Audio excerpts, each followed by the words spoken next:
Hi, I'm Paul, the Gin Guy, and welcome to the second episode of the Chinese Craft Gin series. And today we'll be having Crimson Pangolin Peach Rose Edition Gin. That's a mouthful, but let's get going.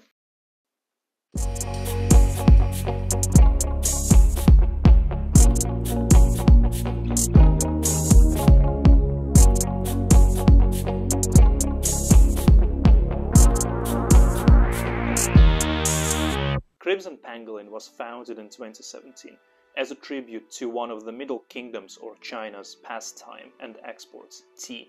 I couldn't find any information on the origin of the name, but I can speculate that crimson is red, which in the Chinese culture means luck, happiness, all the good things that can happen to a human being, including communism. And pangolin is a way for the company to represent awareness of these endangered species that are still heavily trafficked in the world today. Apparently, people believe that their scales and their flesh, they have some medicinal properties, and these animals unfortunately are heavily used in the Chinese traditional medicine and generally in East Asia. The headquarters of the company is based in Shanghai, but the factory itself is located in the ancient city of Changsha, which is the capital of Hunan province, and it's in the south of China. In total, this gin has 9 botanicals, all of which are locally sourced, and they include junipers from the Shandong province, Yunnan wheat, rose tea, hibiscus tea, dried fruit tea, black tea, dried apple, lemon peel, and orange peel. At 40% ABV or alcohol by volume, this bottle comes in a 700 ml version, and the bottle itself is very simple, very basic, nothing special really. But still, it has all the information that you might need to know about the gin. So it has obviously the label, the name, it has all the botanicals listed, all 9 of them. It has a short company story, a short origin, and also it says, enjoy with tonic and ice with either rose petals and orange slice or a sprig of rosemary for garnish.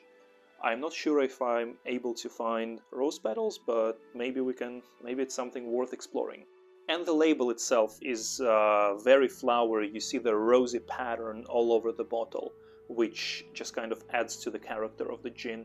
Also, speaking of the color of the gin, it's very red. It's deep, deep red. And if you let this bottle sit for a little bit, you will find out that there is some sediment forming at the bottom of the bottle, which is probably due to the amount of tea that's in it, but I guess we'll find out when we taste it.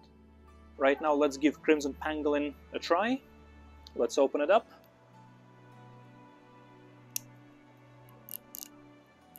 Okay, I always struggle with these plastic things.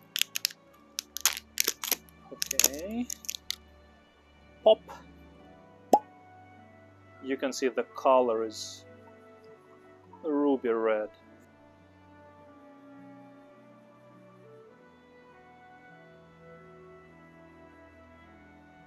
Ethanol and tea. Imagine pouring vodka in your cup of tea. Very strong hints of black tea and dried fruit. The juniper is very weak, but the ethanol is very strong. Let's see if soda or tonic change it. Let's try this gin with the soda water, and I'm using 60 ml of gin in combination with some Tiger soda water.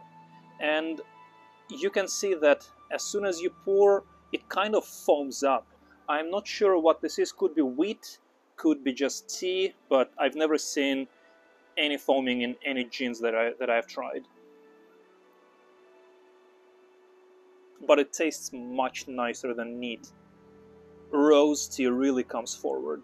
Black tea, dried fruit. It's a very pleasant experience. Oh, this is a very good summer drink, definitely.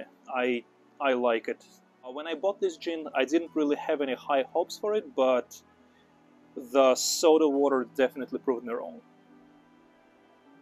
Tonic water is up next, and we're rapidly using the daylight, so I will speak a little bit faster. Just like in the previous case, I'm using 60 ml of gin and Fever Tree tonic water, and again it just foamed up. But let's see what it tastes like. This is a very unusual gin and tonic because you can taste gin, you can taste tonic, but also because of the combination of the botanicals, that rose just punches through the tonic, and then the black tea gets into you, and after that the dried fruit. So it's a very unique experience, something that I never had before. This is definitely a summer drink. I'm not a fan of gin and tonics generally, but this one definitely hits the spot. This has been Crimson Pangolin Peach Rose Edition. The title of the gin is a mouthful, but the taste was also a mouthful in a good way. When you taste it neat, you just taste ethanol, nothing else. But when you start adding things into it, this is when this gin really shines. I'm aware that this gin is not available in many international markets, but if you can get it, it's definitely worth a buy. And please, consider subscribing to our channel for more gin goodness. And I will see you in the next one. Goodbye!